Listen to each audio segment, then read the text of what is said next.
Chapter 11, The Making of the National Movement from 1870 to 1947. In the previous chapters, we have discussed how did the caste system got evolved into the Indian culture, and later how did the Britishers try to modify that one, the educational process changes, then the ruining of the Indian economy, the rise of the Britishers to take hold of the Indian territories. So all these different phases we have discussed. Now ultimately in this chapter we will try to find out how did the concept of nationalism emerged in the Indians. What is the meaning of nationalism? How did the Indians know about nationalism? What are the consequences of this? How did Indians fight for independence against the mighty British power? And are they successful or not? How far they are successful? What are the movements that are led by the Indians to attain India's independence? These all we will be discussing in this unit. First, let us discuss about the emergence of nationalism. The emergence of nationalism. Nationalism. What is the meaning of nationalism? We all the people, those who are living in the country, irrespective of their caste, color, creed, region, religion, category, all these people feel that we all are one.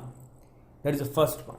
And all our natural resources, what we have, we are entitled to use those natural resources for our well-being, for the nation's well-being. That spirit slowly and gradually started to develop among all the Indians, because the first point is that we all are divided and segregated by the Britishers, and the second point is that they started to utilize our natural resources for their importance and for their convenience, and they started to develop their countries by using our natural resources. When these feelings started to start to come up in the people of India, slowly everybody started to understand that we are being ruined by the Britishers. For this, the educated people of India started to spread the concept of 1870 to 1880s, the Purna Sarvajanik Sabha, which is for all people. It's not for Hindus, neither for Muslims, nor for Christians. It's for all the Indians who are struggling against the Britishers, to fight against the Britishers. And we need to be sovereign. We need to be independent. We should have the capacity and the knowledge to rule our own country. And we are not following, or we are not being taken advice by anybody to rule our country.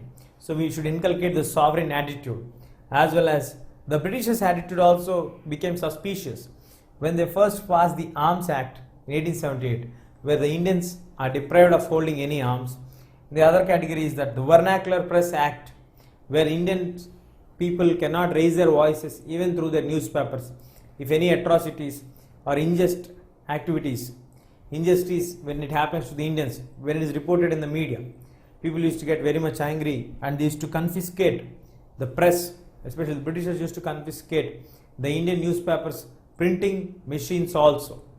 So the other point is that Ilbert Bill, which brought Indians and the Europeans under the same law by getting equal status for Indian judges as well as the British judges. But when the Britishers opposed this, when the white opposed this, immediately the Indians are enraged from this bill. So this discrimination, this inequality forces the people to think. Slowly the Inert Bill, the Vernacular Act, and the Arms Act of 1878, all these gave a feeling that Indians are deprived of their own natural resources and ill-treated by the Britishers.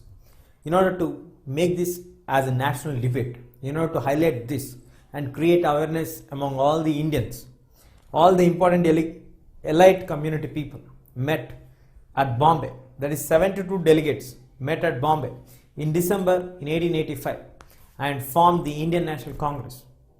The main people who guided for the formation of Indian National Congress is the first Dadabhai Naoroji, who is a distinguished publisher as well as an educated person who settled in England, who also was a member of Parliament of the Great Britain once. and who guided the young nationalists at that time. And later we have A.O. Hume, the retired British civil servant, who guided them to form a platform to express their views. So like this, the Indian National Congress emerged. A nation in the making. So in this part we will be discussing about how the Congress, after getting established in 1885, turned India to be a strong nation to fight against the Britishers. The first early 20 years of Indian National Congress is considered as a phase of moderates. Why the historians call this phase as moderates? Because the early people of the Congress leadership believed in the pray and the petitions method. They requested the Britishers, and they believed that Britishers used to respect the ideology of freedom, and so they want the Indians to be the part of the legislative councils. They want high positions in the government to be handed over to the Indians, as well as the civil service examinations should be conducted in India also, not only conducted in London. And due to this, there are many other benefits or advantages what we are getting for the Indians. First, when the legislative council members are made as Indians, we can make certain laws which are in favor of the Indians, or avoid certain laws which are made against the Indians. In the similar way, when high positions are given for the Indians in the government administration, the people can make the Indians to be the role models to the others, that you can also serve the nation, as well as we can also stop the unjust actions taken by the British officials at that time. And high civil service examinations. The civil service examinations are the examinations which are conducted in London for the administrative posts which are held in India. So if all the Britishers are entitled to get these duties or these positions, so the salaries which are paid to them are being going to the England's economy. So huge amount of Indian currency is going on to that side. So the draining of the Indian wealth can be stopped if the civil services are Indianized. So the Indianization means Indians coming out to the top positions, which automatically will not allow the Indian money to flow towards the British or England countries. Like this they want to do, and they also want to repeal, to make certain laws undo, like the Vernacular Act, the Arms Press Act, all these. They also discussed about many economic issues like the salt tax, the Indian labor abroad, so the treatment which is meted to the Indian laborers in abroad, as well as the unjust nature of the British officials.